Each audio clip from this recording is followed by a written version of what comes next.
और कोई तुमसे थोड़ा सा ज्यादा सक्सेसफुल इंसान जरा सी बात पे तुम्हें ऐसे बोले, औकात क्या है तुम्हारी? शक्ल देखिए कभी अपनी, तुम इसी लायक हो। यही तुम्हारी जिंदगी है, यही है तुम्हारी असली औकात। और जब तुम उसके मुंह से असली औकात वर्ड सुनो, तब उसी वक्त तुम उसके मुंह पे कुछ मत बोलना। गुस्सा आए तो कंट्रोल करना, रोना आए तो उसके सामने मत रोना। बस उसको एक प्यारी सी स्माइल देना और फिर अपने बचे हुए काम को पहले खत्म करना। जब तुम्हारा काम हो जाए उसके पास दोबारा जाना, वो तुम्हें देख के फिर आग बबूला हो जाएगा, तब उसको फिर एक स्माइल देना और तब उसको बोलना, आप सही कर रहे हो सर, क्योंकि अभी आपका टाइम है, मैं जा रहा हूँ अपना टाइम हासिल करने। और हाँ, कभी फ्यूचर में माफी मांगने का मन करे तो मत मांगना, क्योंकि मैं आपको माफ कर चुका हूँ।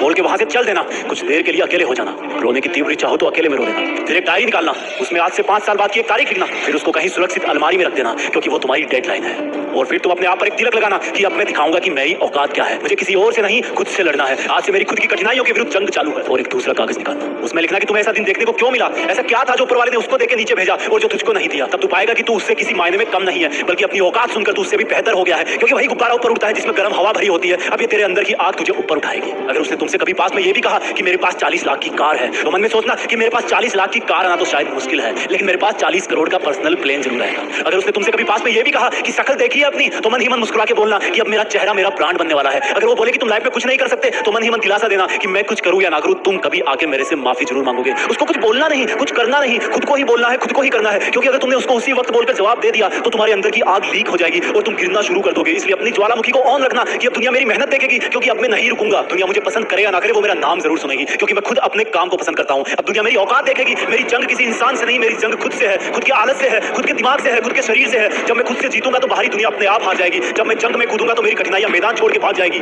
इस शहर से डरना मत मुसाफिर, यहाँ ठोकर खाते रहने पर ही मंजिल मिलती है। यहाँ कई तुम्हें तुम्हारी औकात दिखाएंगे, लेकिन तुम उसे लड़ना मत, अपनी एनर्जी वेस्ट करने के लिए उन पे चढ़ना मत। ठान लेना कि बात से नहीं काम से जवाब दूंगा, गुस्से से नहीं डराऊंगा उसको तो मैं इमोशनल करके रुलाऊंगा। जब मेरी औकात दिखाने वाले को एहसास होगा कि उसने कितनी बड़ी भूल की थी, और फिर 5 साल बाद तुम्हारी औकात दिखाने वाला इंसान उस शहर के मेन चौराहे पर लाल बत्ती पर रुकेगा, तब उसके बराबर एक सुपर लग्जरी कार आके खड़ी होगी। वो जब उसकी तरफ देखेगा तो शीशे से कुछ ना दिखेगा उसको। फिर एकदम से उसका ध्यान कार से ऊपर होते हुए पास की एक तगड़ी बिल्डिंग पर जाएगा। उस पर वो एक बहुत बड़ा 40 बाई 30 का पोस्टर देखेगा। उसे कुछ हल्का हल्का याद आएगा। तब उसकी मेमोरी में औकात वाला दिन फ्लैश मारेगा। तब वो अपना शीशा नीचे करेगा, ये कंफर्म करने के लिए कि ये पोस्टर उसका नहीं हो सकता, लेकिन तसल्ली नहीं मिलेगी। तब तुम अपनी गाड़ी का शीशा नीचे करना और जोर से बोलना, थैंक यू सर, अगर आपने मुझे मेरी औकात उस दिन नहीं दिखाई होती ना, तो आज मैं अपनी असली औकात पर नहीं आ पाता। तब तक ग्रीन लाइट हो जाएगी, तुम शीशा चढ़ाना और चल देना। ऐसा कैसे हुआ? क्योंकि तुमने बात से नहीं मेहनत से अपनी औकात बनाई। तुमने दिन में सोकर नहीं रात में जगकर अपनी औकात बनाई। तुमने अपनी सफलता का थप्पड़ मारा उसे। तो आज से लड़ाई बड़ाई बंद, सिर्फ मेहनत और सिर्फ मेहनत, क्योंकि असली औकात